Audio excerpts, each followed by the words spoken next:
자, 네 번째 썰 한번 가보도록 하겠습니다.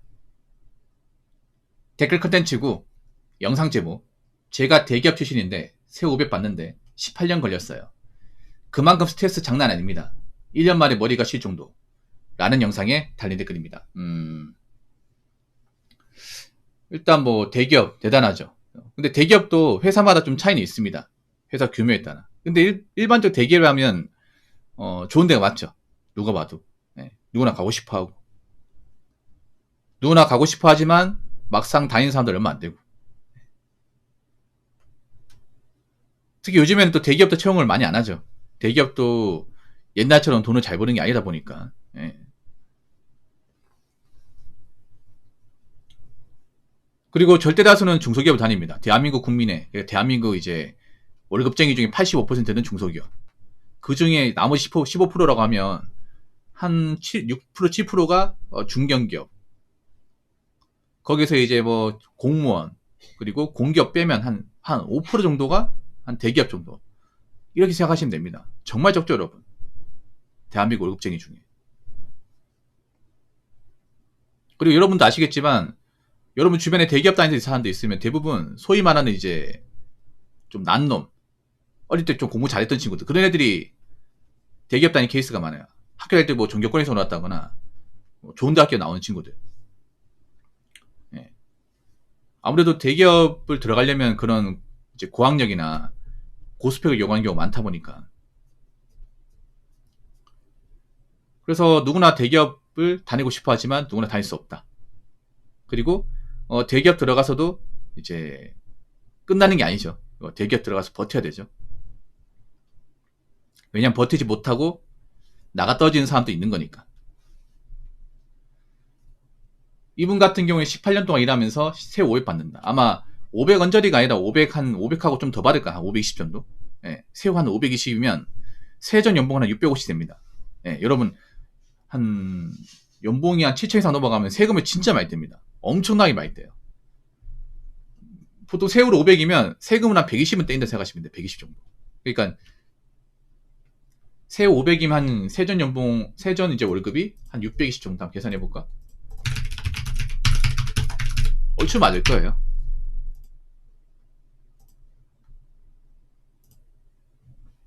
얼추 맞을 겁니다.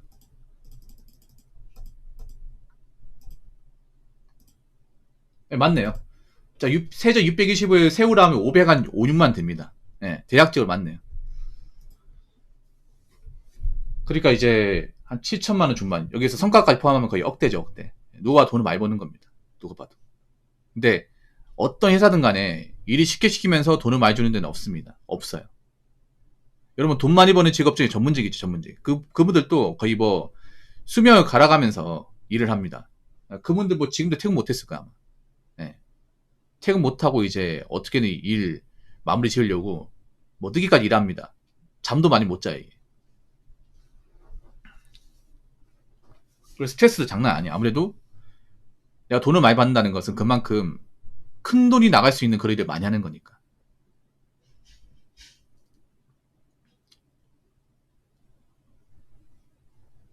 연봉제 같은 경우에 야근수당 안 나올걸요, 아마 연봉제는? 네, 연봉제는 야근수당 안 나오고 보통 이제 특근수당 나올 거예요. 특근수당이나 단기수당. 야근수당 나오는지 안 나오는지 모르겠는데 대체로 연봉, 그러니까 이제 대졸 출신들은 야근수당이 안 나오는 걸 알고 있습니다.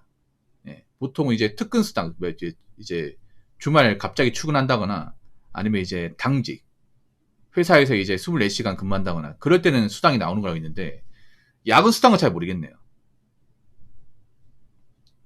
생산직이면 다 받죠. 생산직이면 이제 잔업이라고 해서 OT 수당 다 받죠.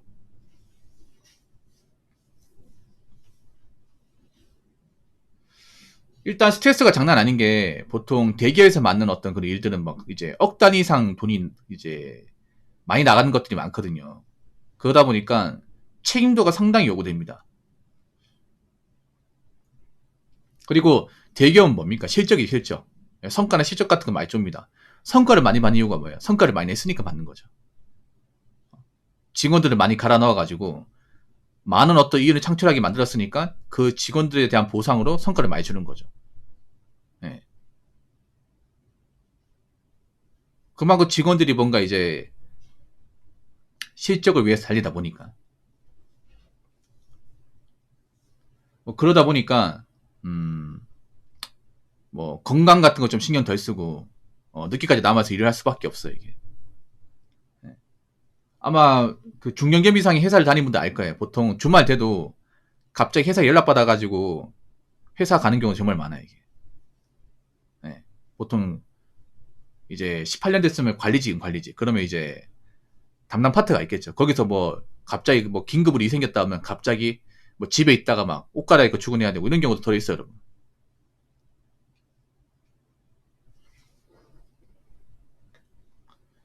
그리고 요즘에는 또 회사에서 좀 짬찬 직원들을 내보내려고 하다 보니까 저 짬밥이 계신 분들은 고민이 많죠. 예. 어떻게 하면 살아남을 수 있을까? 어떻게 하면 버틸 수 있을까? 이런 고민이 상당히 많습니다.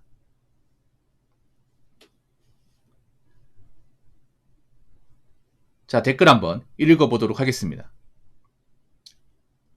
세전 평균 월급이 300대인데 세 500을 쉽게 보내 라고 적어졌습니다. 그렇죠. 세 500이 정말 빡센 돈이죠. 여러분 어디 가서 내가 세금 떼고 500 번다고 하면 대단한 거 맞습니다. 대단한 거 맞아요. 왜냐하면 절대 다수는 중소기업인데 그 중소기업에서 세금 떼고 500이면요 보통 이사 달아야 됩니다. 이사. 네, 중소기업에서 이사를 달아야 돼. 보통 중소기업이 회사 규모만 다르겠지만 보통 사원이 한 200에서 210, 220 정도, 대리가 한 250에서 260, 과장이 보통 딱 300, 300이거는 200 후반, 차장이 보통 300 초중반, 부장이 한 300 후반에서 400. 그래서 이사 돼야 한 500. 그것도 세조 500이에요, 세전. 세월 500 받으려면 이제 이사 중에 좀 짬밥 높은 사람들 보통 한 상무까지 가야겠죠. 네. 근데 여러분 중소기업 다녀보시면 아시겠죠. 중소기업은 직원 수가 적어요. 그래서 이사도 한 명밖에 없고 상무도 한 명밖에 없어요. 네. 뭐 상무전 부사장 이런 거 없고 그냥 상무 다음에 바로 대표이사야. 보통 이런 식이에요, 이게. 그 상무도 보통 이제 사장 동생, 사장 아들내미 보통 이런 식으로 이제 맞춰놓기 때문에 뭐 사장 직속 라인이 아니면 뭐 임원까지 가는 경우는 생각보다 많이 없어요. 네. 제가 이제 예전에 중소기업 일할 때 중소기업 막 15년, 16년 일하신 분들이 300만 원 초반 주문 받았습니다. 네. 좀 오래전 얘기긴 한데 아마 그분들은 지금도 크게 월급 차가 나지 않을 거예요. 올라가도 이제 조금 올랐을 겁니다.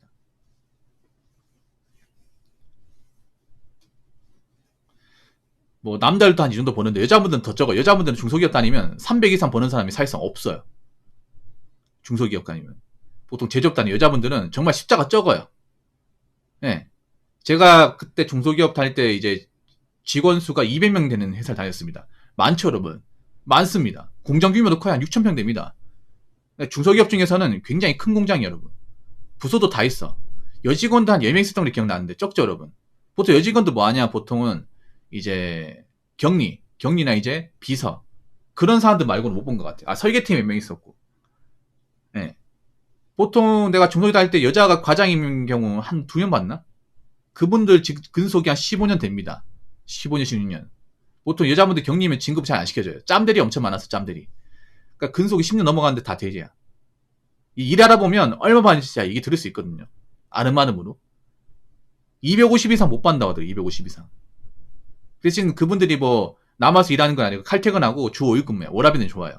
대신에 진급을 잘 안 시켜주고 이제 뭐 일을 그냥 이제 서비스업 정도를 하다 보니까 임금을 좀 크게 안 올려줘요.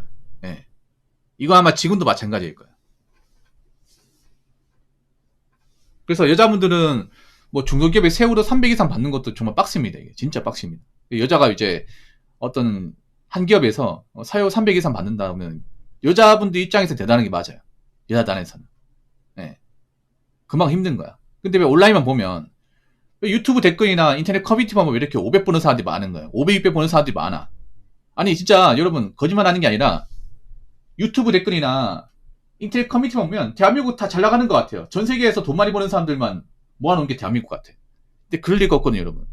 돈을 많이 번다는 건 뭐예요? 바쁘다는 거죠. 바쁜 사람이 뭐가 아쉬운 게 있어가지고 인터넷 커뮤니티 와가지고 자기 얼마 번다. 몇 년 차다. 이런 거 왜 구구절절하게 얘기해. 오히려 내가 알기로 인터넷 커뮤니티나 댓글 다는 사람들은 한간 사람들이 많은데 일이 없거나 일을 안 하거나 소득이 적거나 그런 사람들이 많거든요. 여러분 이런 말씀드리면 기분 나쁘지 모르겠지만 인터넷 커뮤니티는 보통은 중2 이하의 사람들이 더 많습니다. 중간값 이하, 50% 이하. 그 사람들이 더 주류예요. 능력 좋은 사람보다 능력이 없는 사람들이 훨씬 더 많은 곳이야. 근데 어떻게 우리가 알고 있는 평균치보다 더 높을 수가 있는 거예요, 여러분. 온라인에서. 말이 안 되는 거 아니야, 여러분? 아니, 돈이 많고 능력이 되는 사람들이 뭐 아쉬운 게 있어가지고 자기의 능력을 온라인에 잘 모르는 사람들한테 구구절절하게 얘기할까요? 오히려 능력이 부족하다거나 뭔가 현실에 불만이 많은 분들이 온라인에서 어떻게 인정받으려고 이제 없는 능력을 있는 것처럼 얘기하겠지. 그런 사람들이 많은 곳이 온라인이야. 누군가는 뭔가 진실되게 얘기하겠지만 그런 진실성이나 신뢰성을 담보하기 힘들어요. 왜냐? 워낙에 온라인에서 구라치고 올려치기 하는 사람들이 워낙 많다 보니까. 예. 그렇기 때문에 굳이 뭐 내가 능력 좋다는 얘기를 굳이 구구절절하게 얘기할 필요는 없다. 그리고 자꾸 올려치기 하지 마세요. 올려치기. 여러분 온라인으로 있잖아요. 대한민국의 어떤 평균을 판단하면 굉장히 눈만 높아지고 현실 감각이 없어집니다. 아시겠죠? 자, 이상으로 네 번째 썰 마치도록 하겠습니다.